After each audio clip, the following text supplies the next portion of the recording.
vamos iniciar, né, o estudo da química, e para entender o macro, né, a gente tem que entender primeiro o micro, esse que vai explicar as coisas. A gente começa pelo átomo, que é a base do estudo da química.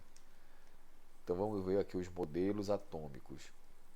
O que seriam modelos atômicos? Bom, a gente vai tratar de coisas que a gente não enxerga, né? Essa é a dificuldade da química e parte da física. A gente não enxerga os átomos. Então a gente vai trabalhar com teorias diferentes, pode confundir a cabeça, mas vamos estudar esse histórico da construção de modelo. E o modelo é uma representação baseado nos estudos, nos resultados, né, daquilo que a gente estudou, para aquilo que a gente estudou. Né? Se eu vou falar do átomo, eu tenho que representar isso, tem que tornar algo visível, algo palpável, para que a gente possa compreender um pouco melhor, embora a gente não possa ver esses átomos, tá? Então, o primeiro modelo atômico científico foi desse carinha aí chamado de Dalton. O Dalton, né, observe de usar óculos, né? Ele tinha problema de visão. O problema de visão dele era o daltonismo. Que ele foi a primeira pessoa que estudou, daí ficou o nome daltonismo. Para o Dalton, o átomo, como é que é o átomo? Assim, uma bola. Né, uma esfera única, tá?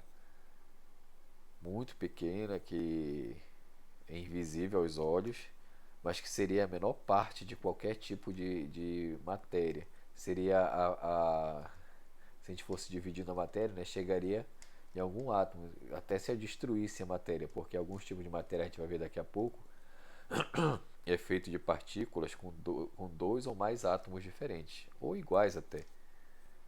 Tá? Isso não tem muita regra não. Quer dizer, os materiais, segundo Dalton, são feitos com átomos. Mas não quer dizer que tem um tipo de átomo para cada tipo de material. Existem alguns materiais que são feitos de um tipo de átomo só. Aí o nome desses materiais é o próprio nome do átomo que forma ele. Por exemplo, ferro é feito de átomos iguais de ferro. Aí, então o nome do material é igual ao nome do elemento químico. Oxigênio, enxofre, cloro, sódio. Então, todos nós conhecemos a tabela periódica. Lá estão os elementos químicos. E eu tenho as substâncias com esse mesmo nome. Quer dizer que essa substância, esse material, é feito só com átomos desse elemento. Mas eu tenho substâncias que não é o mesmo nome do átomo de algum elemento. Por quê? Porque existem átomos diferentes formando ele. São substâncias compostas. Por exemplo, água. Não existe o elemento químico água. A gente não acha água na tabela periódica. Mas todos nós já sabemos, né, quase pelo menos 99,9% sabe que a água é H2O. Então esse H2O indica que o átomo é feito de hidrogênio e de oxigênio, que são os elementos. Então, quando eu quero saber do que aquele material é feito, eu olho a fórmula dele. Substância, né? Porque existem as misturas que não tem forma. Tá? Então, isso quer dizer que os átomos podem se combinar para formar algumas substâncias. Hoje a gente conhece para alguns milhões de substâncias diferentes. A maioria delas, gente, a gente não compra, a gente não vê ela na pura, né? Mas elas estão, por exemplo, nas folhas. Se a gente pega uma folha de qualquer coisa, eu tenho centenas de substâncias de materiais diferentes naquela folha. E algumas delas têm algumas propriedades, né, que a gente precisa. Quem já não viu falar, olha, chá de tal coisa, né, é bom para tal doença. É porque tem alguma molécula nessa folha que faz bem, né, para determinada doença. Não para a doença, né, faz bem para a pessoa e combate a doença. Tá? Então vamos lá. O que é que o Dalton falou? Que são os postulados do Dalton. Toda matéria é feita de átomos. O universo é feito de matéria e de energia. A matéria, qual a diferença entre matéria e energia? A matéria tem massa, a energia não tem. A matéria ela possui um estado físico. A matéria ela pode se apresentar no estado sólido, líquido ou gasoso, dependendo justamente dos átomos e desse grupo de átomos que eles formam, dessa combinação, como eles se organizam. Aí vai dar um estado físico diferente. Na energia não existe isso, não existe átomo. Tá? Então é isso. Então, por exemplo, a luz não tem átomo, não existe átomo da luz, porque a luz é uma forma de energia, o calor é uma forma de energia, a eletricidade é uma forma de energia. As formas de energia elas são emitidas, né, por algum meio material, até chegar em outro ou não. Tá? Os átomos são esferas maciças de dimensões infinitamente pequenas, indivisíveis, indestrutíveis e imutáveis, diria até também incriáveis. Vou enfiar essa palavra e meter essa daí no meio. Eu já falei, né, que é esfera, a gente está vendo aqui o desenho, que é muito pequena, infinitamente pequena, a gente não consegue ver, enxergar, nem usando o microscópio poderoso. A gente tem um microscópio de tunelamento eletrônico que a gente não consegue ver, é o computador que gera uma imagem, tá? Indivisíveis, ou seja, não dá para dividir o átomo.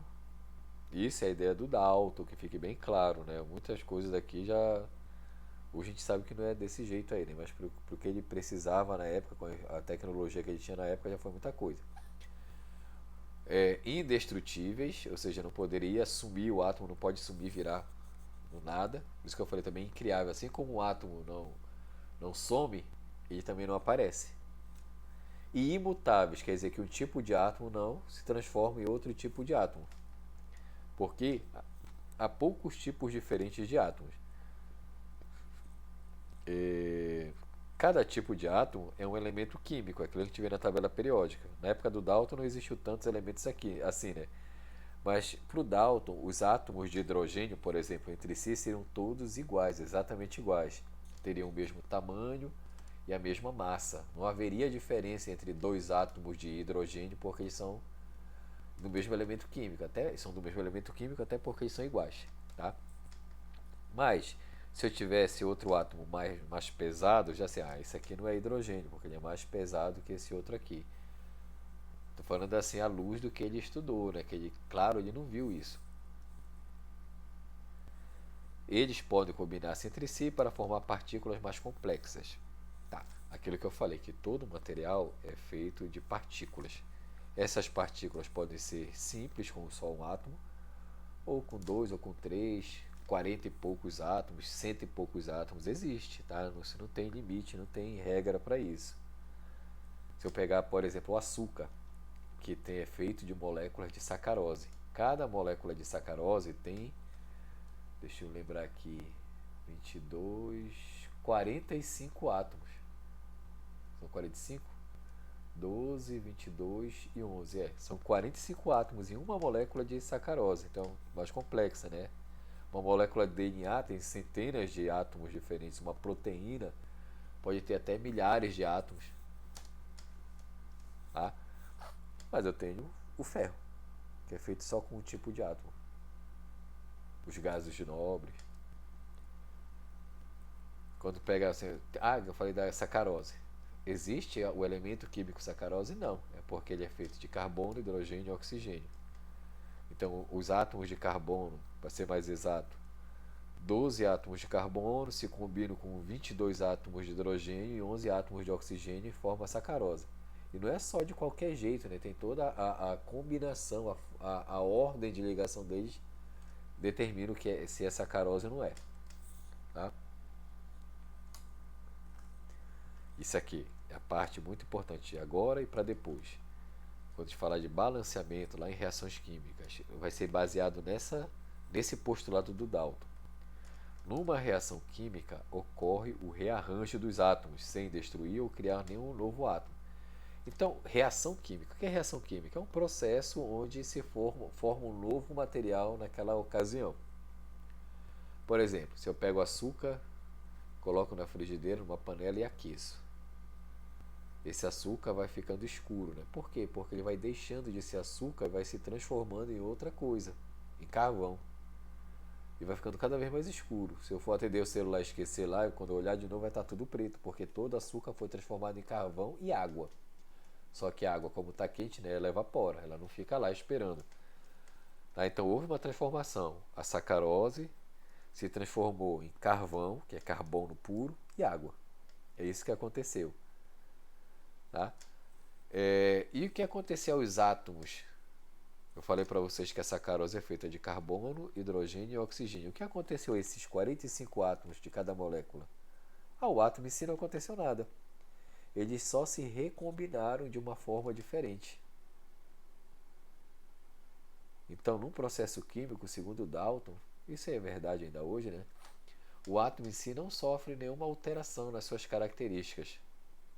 Eles simplesmente se separavam e se juntavam de uma forma diferente. Eu vou dar um exemplo aqui. Ó. Isso aqui é uma equação química, né? Todo mundo já viu a equação química. 3H2 mais N2, seta 2NH3. A seta está indicando que o que está do lado esquerdo está se transformando do que está do lado direito. É o antes e o depois. É o início e o fim. Tá? Aqui nessa reação a seta única, são dois momentos diferentes. O que significa 3H2 mais N2? Vou colocar aqui embaixo. 3H2. 2, esse número 2 é chamado de atomicidade. Ele vem subscrito a alguma letra, algum símbolo, né, de um elemento químico. H é o símbolo da água. Desculpa, do hidrogênio. Então, H2 significa dois átomos de hidrogênio. Então, aqui são essas duas bolinhas vermelhas. Aqui é um átomo de hidrogênio, do lado dele, ligado com ele, outro átomo de hidrogênio. Então, a fórmula do hidrogênio é H2. O 3 na frente indica que participam do processo 3 grupos de H2. 3 moléculas de H2. Reage com o N2, ou seja, só um N2. Então isso aqui é chamado de reagente, né? É o que eu tenho no início do processo. Acontece 3H2, N2. Cada bolinha vermelha é um átomo de H, de hidrogênio. Cada bolinha azul é um átomo de N, de nitrogênio. Então no início eu tenho isso. Depois que acontece a recombinação, vai ficar assim, ó. N e 3 de bolinhas vermelhas, ou seja, 3 hidrogênios. Por isso que é NH3. Só que são dois grupos desses. Por que dois grupos, professor? Porque se eu tinha 6 átomos de hidrogênio no início, 2, 4, 6, eu tenho que ter 6 átomos de hidrogênio no final. Só que agora são 3 e 3. 3 em cada molécula. Eu tinha 2 átomos de nitrogênio no início, eu tenho 2 átomos de nitrogênio no final. Só que aqui no início eles estavam um combinado com o outro, um ligado ao outro, e no final já estão separados. Aí eu fiz um GIF para que a gente possa visualizar a ideia do Dalton, o que é que acontece, né? Não só a foto antes e depois. Eu vou colocar esse GIF, não quer dizer que é do jeito que está aqui, tá, gente? Tem o que a gente chama de caminho de reação. O Dalton também não sabia na época. Mas só para ilustrar, né, o que é que ele queria dizer. Olha aí, o início, 3H2, os átomos se separam, se reúnem e ficam diferentes no final. Tá? Então, isso que ele quis dizer com recombinação. Por que o Dalton... Como é que o Dalton chegou a essa conclusão? O que é que ele queria com isso? Foi o seguinte, o modelo Dalton explicou as leis ponderais de Lavoisier e Proust. Ele fez basicamente a lei dele para explicar os resultados de Lavoisier e de Proust. Lavoisier começou a química, mas não falava nada de átomo, tá? Não falava de átomos, não tinha essa ideia, não eram atomistas. Estudavam, quando fala ponderal, fala de medidas, né? Tanto Lavoisier quanto Proust, o próprio Dalton, falaram de medidas. Medidas de quê? De massa, é o que podia ser medido na época. O que são essas leis ponderais? A lei ponderal de Lavoisier foi aquela que deu início à química, a lei das massas constantes. A lei de Lavoisier é das massas constantes. A massa dos reagentes é igual à massa dos produtos. Ou seja, se eu pegar 15 gramas de reagente, 10 gramas da substância A, 5 gramas da substância B. Então, se a reação vai haver uma reação com 15 gramas, 10 mais 5, no final eu tenho que ter 15 gramas, mesmo sendo um outro material ou outros materiais diferentes. Vamos supor que A mais B produzem outros dois materiais, C e D. Então a massa de C com a massa de D tem que dar 15. Antes era 10 e 5, agora pode ser, por exemplo, 8 e 7. 8 do C e 7 do D. Então tem que dar 15. Porque se tinha 15 gramas no início, tem que ter 15 gramas no final. Isso é uma lei. Toda reação química acontece isso. Tá? E aí que o Dalton explicou. né, veio a explicação do Dalton. Olha, na reação química, os átomos que eu tenho no início são os mesmos átomos no final, só que combinados de um jeito diferente.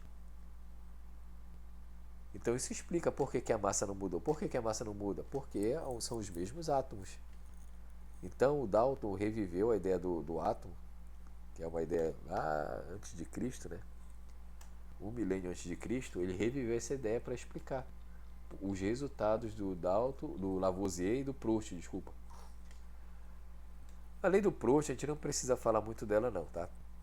Eu vou até colocar aqui a lei do Proust, das massas proporcionais, a massa de reagentes e o produto são proporcionais. Só dar uma explicadinha rápida, dar um exemplo rápido. Eu falei agora há pouco que 10 gramas de A reage com 5 gramas de B. Ora, 10 é o dobro de 5. Então a massa do A é o dobro da massa do B. Então, se eu fizesse uma reação química com outras quantidades, a massa do A que reage sempre vai ser o dobro da massa do B. Então, se forem 20 gramas do A, tem que ser 10 gramas do B para reagir. Se forem 500 gramas do A, vai ter que ser 250 gramas de B, porque eles obedecem essa proporção de 2 para 1. 2 do A para 1 do B.